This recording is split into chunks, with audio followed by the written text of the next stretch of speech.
The room looked untouched. Not a single speck of dust unsettled. No fingerprints smudged on the surfaces, and every personal item meticulously removed as if by an invisible hand. At first glance, it was as if the crime scene had been scrubbed clean by professionals who knew exactly what they were doing. No signs of struggle, no blood spatter, no weapon left behind, and no clues that might betray the presence of a crime at all. The air itself seemed sterile, the lighting neutral, the furniture perfectly aligned. Every detail appeared controlled, deliberate, and executed with a precision that stunned the investigators who first walked through the door. The detectives who arrived were seasoned veterans, accustomed to the chaos and disorder that usually greeted them. But here, nothing seemed out of place. The walls bore no marks, the floor showed no footprints, and the usual evidence markers were nowhere to be found. It was as if the entire room had been erased from the narrative of a crime, leaving behind a blank canvas that told no story. The initial assessment was unanimous. Whoever had cleaned the scene had done so with extraordinary care, removing every obvious trace and every personal item that might have offered a hint. It was, by all appearances, a perfect cleanup. Without witnesses and with no direct evidence to follow, the case quickly began to stall. The investigators were left with a void, a mystery that seemed to disappear before their eyes. It felt like one of those rare cases destined to become a cold file, a perfect crime that slipped through the cracks of justice. They knew the perpetrators had planned meticulously, anticipating every move the law might make, and had executed their plan flawlessly. The crime scene was a testament to their foresight and skill, a textbook example of how to erase a crime. But beneath this illusion of perfection, there was something subtle, something undeniably ordinary that had gone unnoticed. It was not a dramatic clue, nor a glaring mistake. It was a small, mundane detail, so inconspicuous it blended seamlessly into the environment. At first, it meant nothing. It didn't raise eyebrows or spark suspicion. It was easily dismissed, overshadowed by the overwhelming sense that nothing was out of place. Yet, this ordinary element held a contradiction, a small inconsistency that would later unravel the entire operation. It was not flashy or sensational. There were no sudden confessions or dramatic twists. Instead, this overlooked detail quietly chipped away at the foundation of the perfect crime, revealing the cracks beneath the polished surface. What the criminals didn't realize was that their plan relied on being noticed only for what it removed, not for what it left behind. This seemingly insignificant detail would force the investigators to look closer, ask questions they hadn't considered, and see the scene in a new light. The failure of this nearly flawless cleanup was not the result of a mistake in the obvious places, but came from something no one was looking for. What happened next changed everything. Keep watching to discover the unexpected truth that brought down a crime thought to be beyond solving. At first glance, it was a small, almost invisible slip, something so ordinary that it could easily be missed by anyone rushing through the scene. But this tiny oversight held the key to unraveling the carefully constructed illusion, quietly pulling the thread that would unravel the entire story. As the investigators peeled back layers of deception, they realized this minute detail was the silent witness nobody expected, the subtle clue that would rewrite what they thought they knew. The path from certainty to doubt hinged on this delicate imbalance, revealing how even the most meticulous plans can unravel in the most unremarkable ways. Keep watching to see how this overlooked fragment reshaped the investigation and turned a perfect crime into a puzzle no one could ignore. The scene presented itself as immaculate, almost clinical in its absence of disorder. Every surface gleamed. Every corner was void of debris or stray evidence. The investigators moved cautiously, aware that the apparent cleanliness was not a sign of innocence, but a deliberate act of concealment. It became clear that the person responsible had approached the cleanup with a level of precision that bespoke thorough knowledge of crime scene dynamics. This was no hurried attempt to erase footprints of wrongdoing. It was a calculated, patient undertaking designed to remove any trace that could be linked back to the perpetrator. What stood out immediately was the meticulous removal of anything that could be considered significant. Items typically overlooked in a frantic cleanup, such as discarded gloves, stray fibers, or even minor blood smears, were absent. The floor bore no stains, the furniture no disturbances, and not a single fingerprint lingered where it shouldn't. This attentiveness to detail suggested a deep understanding of forensic procedures, as though the cleaner anticipated exactly what investigators would prioritize. The absence of such telltale signs communicated an unspoken message. The individual behind this was methodical, removing all variables that might betray their involvement. Patience was evident in the subtle way the cleanup had been executed. Rather than a surface-level wipe, the scene showed signs of repeated attention. Surfaces had likely been cleaned multiple times, each pass erasing evidence left by the previous one. Investigators noted inconsistencies in the usual dust patterns and subtle abrasions on wood and metal that hinted at scrubbing. There was no rush, no careless mistakes born of haste. Instead, the process suggested a deliberate and prolonged effort, a slow, painstaking erasure of anything that could become a link in the chain of evidence. This patience reinforced the notion that the person responsible was well-versed in the importance of leaving nothing to chance. Beyond the physical cleanup, the choice of what to remove indicated strategic thinking. Anything that appeared important, documents, electronic devices, personal effects, had been carefully taken away or destroyed. The lack of any discarded items or overlooked fragments suggested the individual knew what investigators would consider vital. Forensic experts often depend on such objects to reconstruct events, and their absence here was telling. It wasn't merely about cleaning up visible messes. It was about understanding the investigative mindset and preemptively countering it. This level of foresight pointed towards someone highly familiar with crime scene protocols, perhaps through professional experience or extensive research. Despite the seemingly perfect state of the room, investigators remained cautious. They recognized that the sophistication of the cleanup did not guarantee perfection. The subtle imbalance discovered earlier, a detail so small it might have been dismissed, hinted at a critical oversight. While all obvious traces had been removed, the person responsible had failed to account for an inconspicuous element, something lying just beneath the surface of the carefully curated scene. This oversight was enough to cast doubt on the initial perception of a flawless erasure. It demonstrated that even the most methodical and patient cleanup could never fully erase the past. The absence of obvious evidence tested the investigators' resolve. They had to rely on acute observation and analytical rigor to detect what the cleaner had overlooked. The scene's sterility was a challenge, but it also spoke volumes about the person who had orchestrated it. The cleanup was not the work of an amateur, but of someone who understood the mechanics of investigation, who had the patience to methodically remove every conceivable clue. This knowledge turned the cleanup from a mere act of concealing guilt into a statement of calculated intent, one that deepened the mystery and sharpened the focus of the inquiry. At first, the investigation appeared to be at a complete dead end. The initial sweep of the scene yielded nothing that pointed definitively to a suspect or a motive. The absence of witnesses was perhaps the most glaring obstacle. No neighbors reported hearing unusual noises or seeing suspicious figures, and surveillance cameras in the vicinity either malfunctioned or captured nothing of relevance. Without anyone to recount the moments leading up to the event or to describe what they might have seen, the investigators were left to grapple with a silence that was as frustrating as it was profound. The lack of direct evidence compounded the difficulty. The meticulous cleanup had erased all traces that might have revealed steps taken by the perpetrator. No fingerprints, no fibers, no weapon or tool left behind. Even the usual signs that often betray hurried attempts, smudges, blood spatters, displaced objects, were conspicuously absent. The environment was unervingly neutral, almost clinical in its appearance. It was as if the scene had been staged to communicate nothing, to resist the very act of interpretation. This blankness was not merely a void.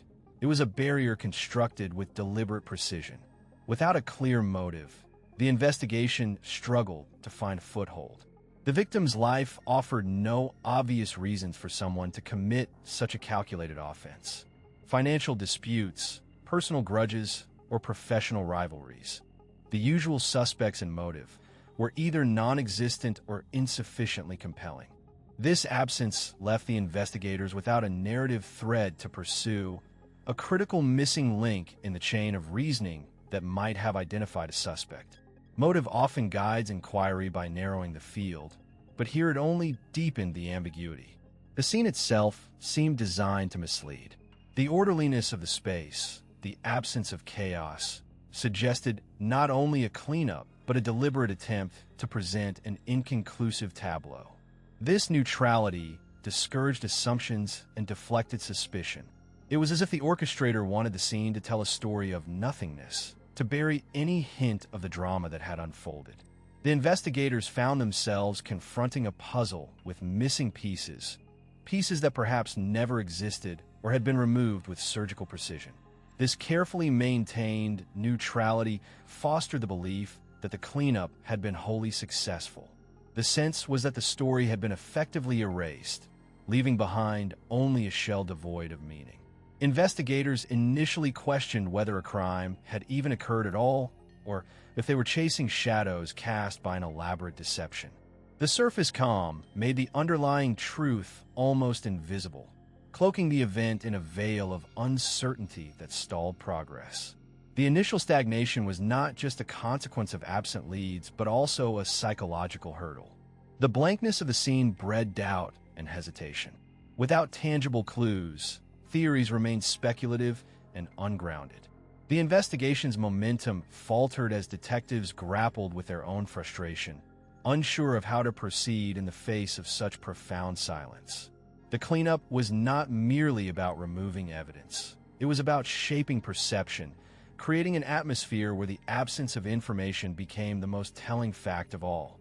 Thus, the early phase of the inquiry was marked by a pervasive feeling of futility.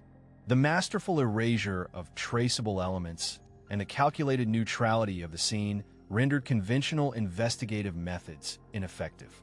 It was only by recognizing that the emptiness itself was a deliberate message, an invitation to look beyond what was missing, that the investigation could begin to regain direction.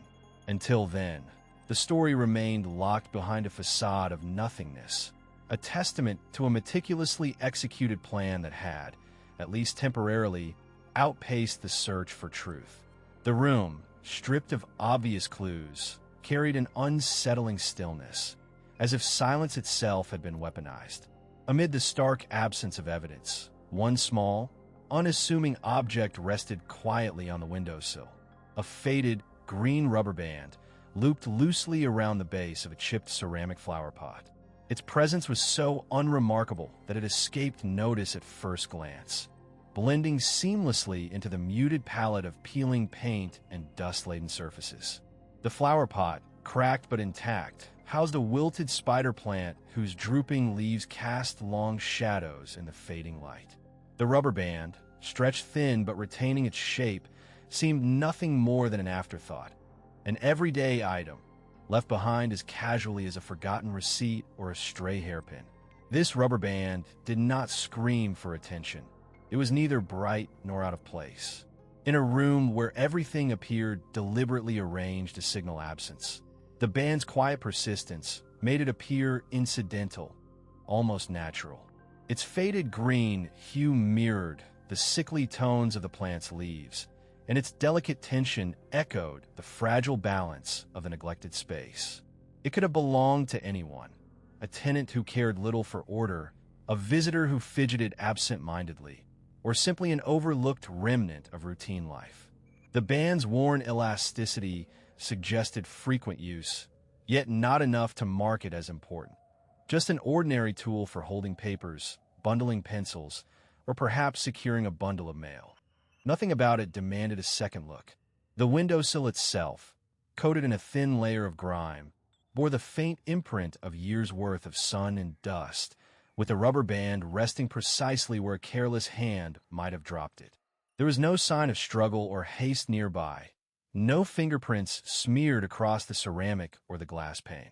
The outside light filtered weakly through stained curtains, casting a diffuse glow that softened the edges of everything it touched, including the tiny loop of rubber. In this environment, where every other detail seemed either conspicuously missing or deliberately staged, the rubber band's presence was so mundane it seemed almost invisible. It was part of the room's fabric, an unnoticed thread woven into the tapestry of neglect and quiet desolation. No one questioned why the rubber band remained. Investigators passed it by, their eyes drawn instead to the stark emptiness on the walls, the absence of personal belongings, the silence hanging heavy like a shroud. The band's unobtrusive nature made it an easy casualty in a scene overwhelmed by what wasn't there rather than what was. It did not fit the profile of evidence, nor did it bear the burden of meaning. It was simply there, waiting to be forgotten, a tiny detail lost amid the orchestrated void. Yet, it held a peculiar kind of permanence. While the room had been cleared, cleaned, or otherwise manipulated to erase traces of life, the rubber band endured. Its resilience was subtle, almost imperceptible, much like the faint hum of unease that grew beneath the surface of the investigation. In a place where absence was weaponized and silence manipulated, this small, ordinary loop of rubber quietly defied erasure. It clung to existence without fanfare, a modest relic of something overlooked, a detail no one thought to question, until the moment came when looking beyond the obvious became the only way forward. Investigators approach evidence with a practiced eye, sorting and categorizing items based on established criteria: relevance, potential connection to the crime, and the likelihood of yielding actionable information. This process is shaped by experience and protocols designed to sift through volumes of data efficiently. Items that scream for attention, bloodstains, fingerprints, weapons, are prioritized because they carry an immediate, tangible link to the events being unraveled. In contrast, objects that appear mundane or detached from the narrative often fall into the background, quietly dismissed as irrelevant. The small rubber loop, in this case, was just such an object, unremarkable, unassuming, and easily overlooked. It didn't fit the mold of what investigators expected to find, which meant it never made the initial shortlist of critical evidence. Human perception naturally gravitates toward what feels important, a bias that helps manage cognitive load, but can also blind us to subtler truths. When faced with a complex scene, the mind instinctively filters out what seems extraneous, focusing instead on elements that align with preconceived notions of significance. This selective attention is a survival mechanism in everyday life, but in investigations, it can delay or distort the path to discovery. The rubber loop, small and plain, failed to register as significant because it lacked the dramatic flair of blood or the unmistakable imprint of a weapon. It was just there, blending seamlessly into the landscape of the scene, an unremarkable fragment of the environment rather than a clue screaming for examination. At first glance, nothing about the loop demanded scrutiny. Its texture was ordinary, its shape familiar, something one might find in any household or office. It didn't bear visible marks or stains, nor did it seem out of place amid the detritus of daily life.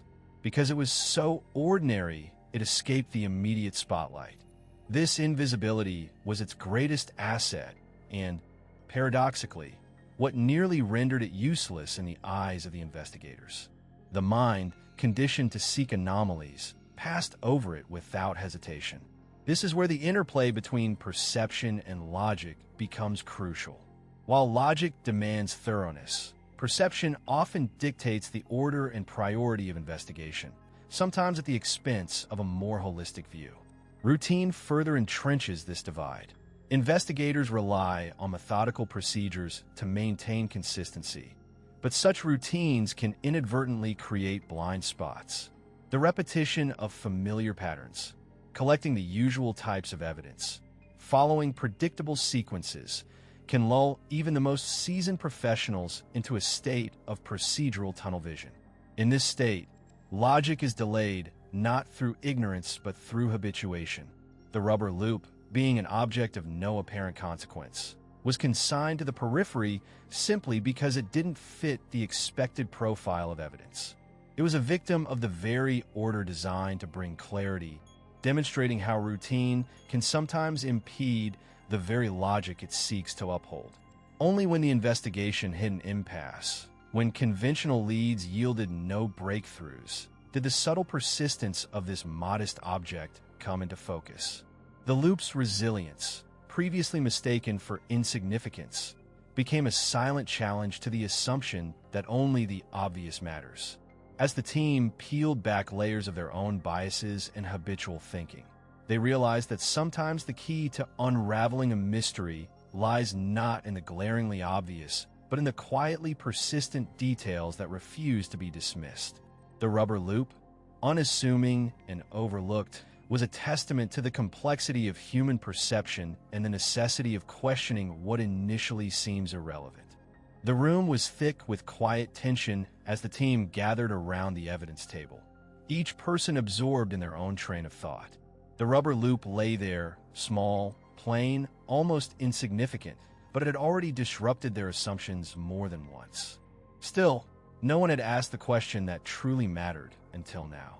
Detective Monroe finally broke the silence, his voice calm but deliberate. Why is this rubber loop here at all? It was such a straightforward question, almost too simple to matter. Yet the room shifted as if someone had pulled a thread, and the entire fabric of their understanding began to unravel. They had all been so caught up in the bigger picture, blood spatter, timelines, witness statements, that the presence of this tiny object had been relegated to the background noise of the investigation. But Monroe's question forced them to confront it directly. Why was this loop here? What function did it serve, if any? And if it didn't belong, who had placed it and why? The power of the question lay not in its complexity, but in its demand for clarity. It rejected the temptation to fill gaps with assumptions or convenient explanations. Instead, it demanded an examination of facts, relationships, and possibilities. The team realized that by ignoring the loop's purpose, they had allowed their biases to shape the narrative rather than letting the evidence guide them. Dr. Patel leaned forward, tracing the loop's shape with her finger. If this belonged to the victim, wouldn't we find matching fragments or other pieces nearby? We haven't seen any. Her observation was clinical, yet it sparked a new line of thought. The loop wasn't connected to the victim's belongings, nor to the suspect's known items. It was an outlier, something that had no clear origin within the established context. Detective Ruiz added, and if it's not part of the victim's or suspect's gear, could it have been introduced later? Maybe during the staging of a scene? The idea was unsettling but plausible. The loop could be a planted clue, meant to mislead or distract. As they dissected these possibilities, the team's mindset shifted from accepting the scene at face value to scrutinizing every element for hidden meaning. The rubber loop transformed from a mere object into a symbol of overlooked intent. It demanded they ask not just what happened, but why certain details were there in the first place. The tension built not from emotional outbursts, but from the tightening grip of logic. Each potential explanation required them to reconsider timelines, motives, and alibis. The question exposed cracks in the suspect's story that had seemed airtight moments before. It forced the investigators to revisit witness statements with fresh eyes, seeking inconsistencies they'd previously missed. In that moment, the case pivoted. The line between fact and fiction blurred, not because new evidence appeared, but because the team's approach became more rigorous. The simple inquiry about the rubber loop's presence set off a domino effect of analysis that stripped away the comfortable layers of assumption. No longer content with surface-level answers, they began to appreciate how every minute detail could carry weight. The loop was more than a piece of rubber. It was a key to unlocking hidden truths obscured by their own expectations. The investigators understood that their initial dismissal of such a trivial item had nearly cost them the insight they desperately needed. This shift from passive acceptance to active interrogation, marked a turning point. The question was a reminder that in unraveling complex mysteries, sometimes the most basic inquiries wield the greatest power. It wasn't a dramatic revelation or a sudden confession that changed the course of the case, but a simple, logical question that forced them to reconsider everything they thought they knew.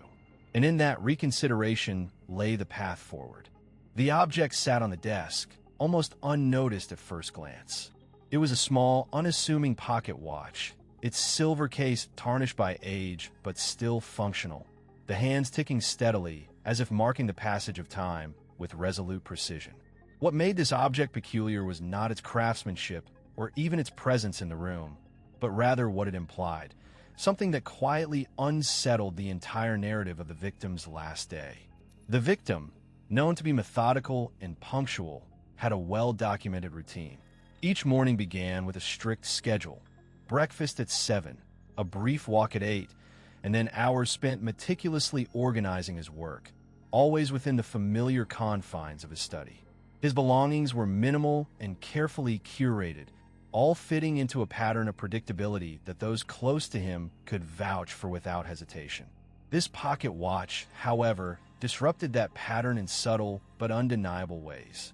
First, the pocket watch was not part of the victim's usual possessions. It belonged to his father, who had passed away years earlier and had been kept locked away in a family safe. There was no record of the victim ever taking it out or carrying it with him regularly. Yet, here it was, resting on the desk amid scattered papers and a half-empty cup of coffee. Its presence suggested a momentary departure from the victim's standard behavior, a break in the otherwise seamless timeline. More puzzling was the time displayed on the watch.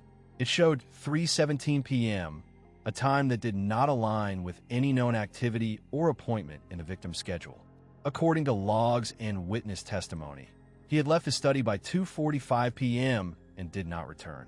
The watch, ticking steadily at that moment, seemed to contradict that sequence.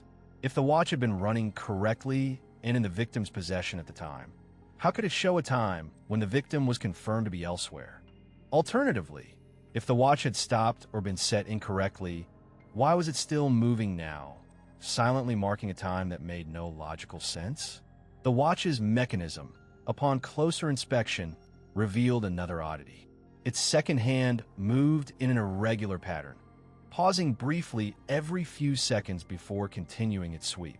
This was not a mechanical fault common in such devices, but a subtle interruption that suggested tampering or external influence.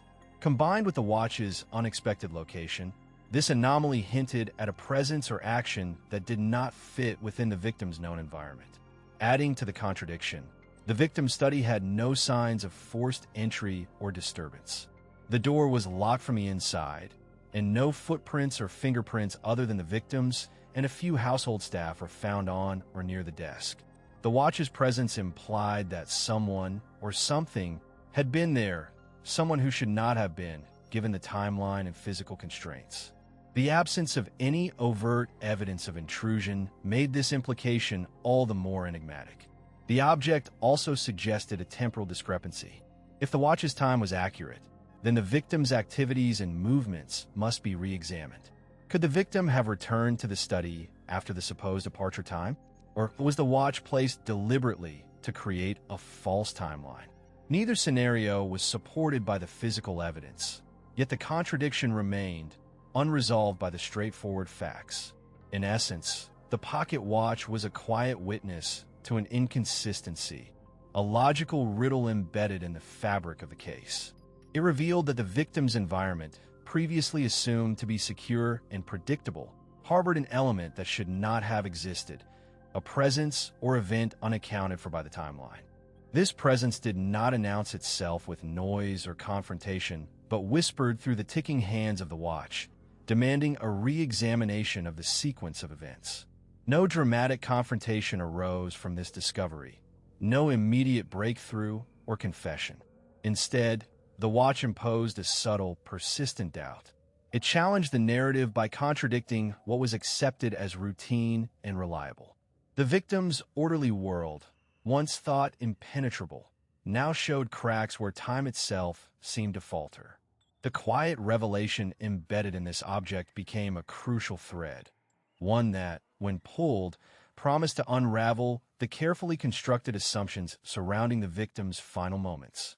The criminal's oversight was rooted not in a failure of technology or a miscalculation of physical evidence, but in a fundamentally human flaw: overconfidence coupled with a narrow focus.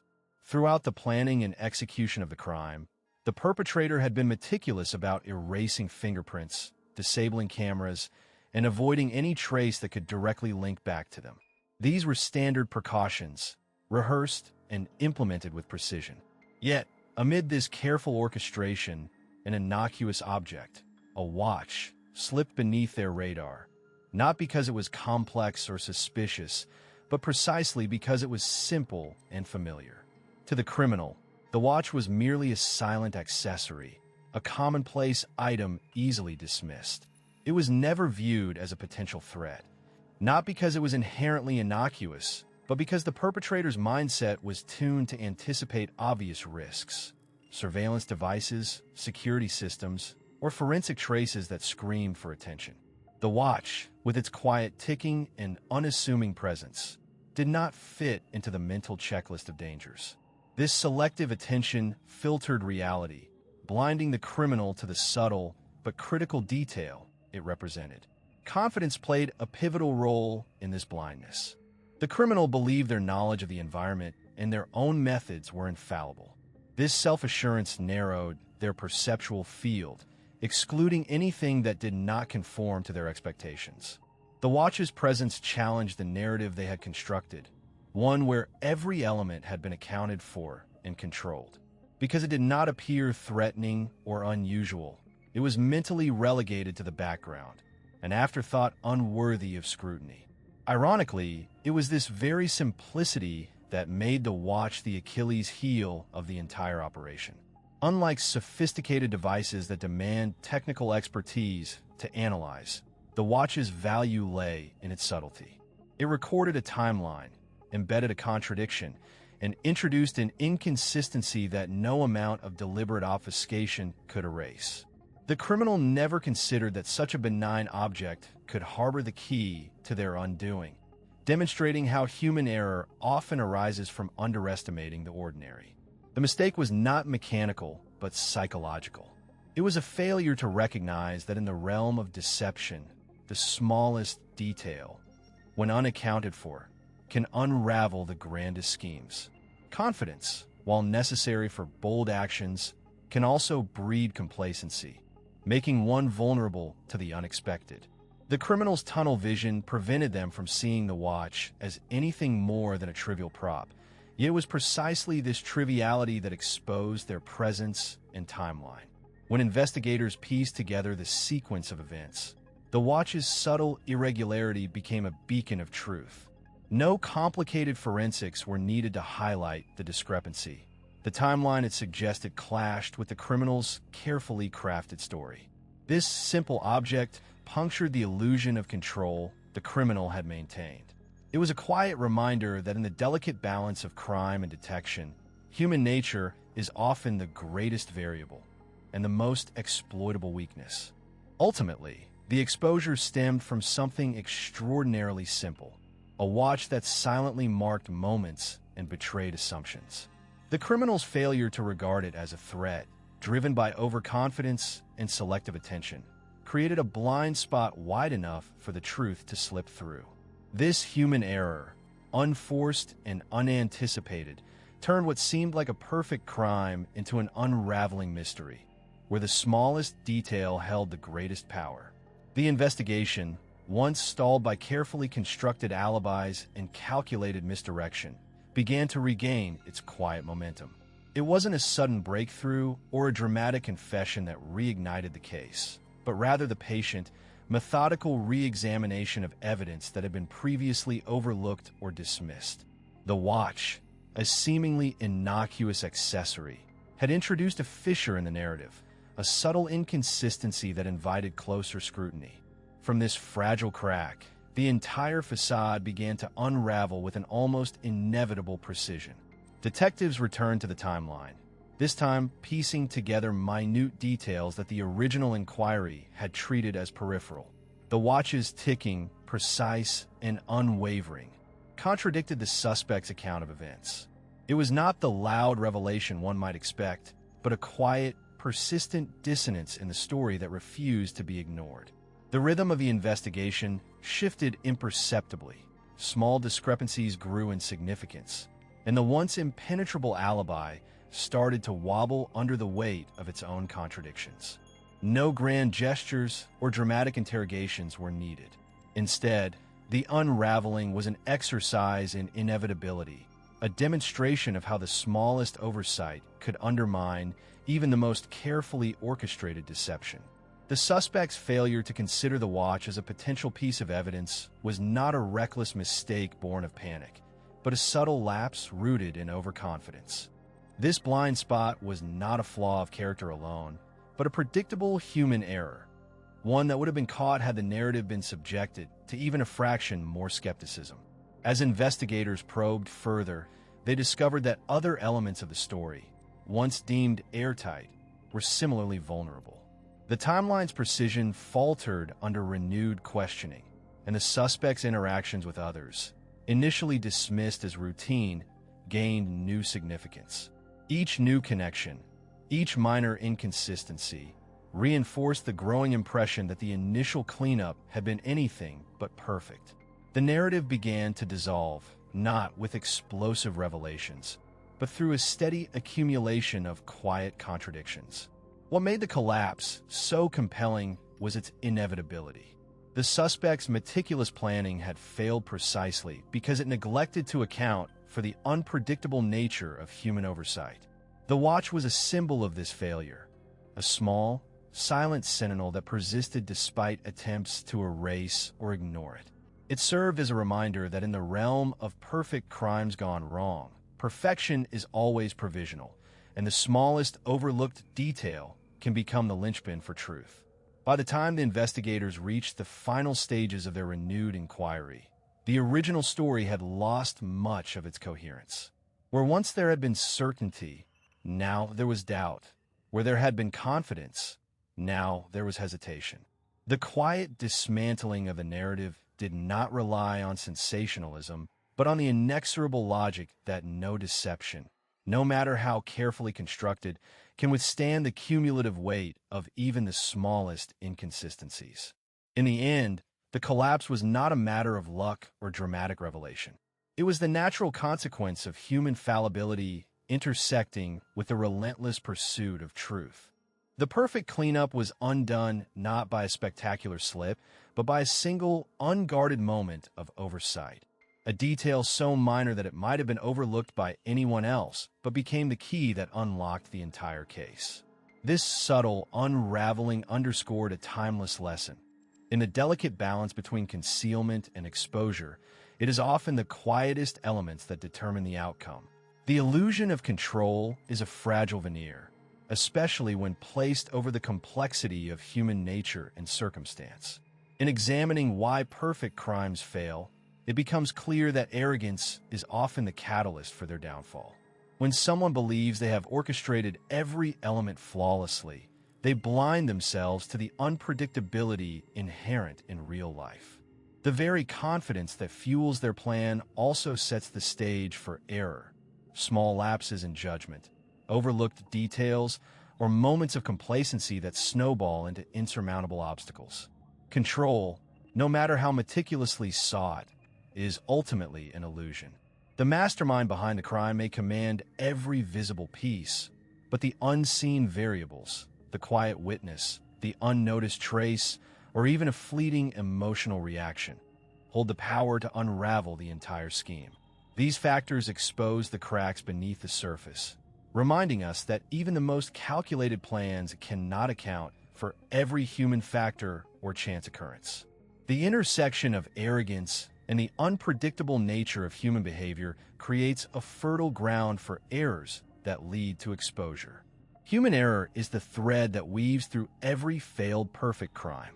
It is rarely a dramatic mistake, but a subtle misstep, a forgotten fingerprint, a mismatched timeline, a contradiction in testimony.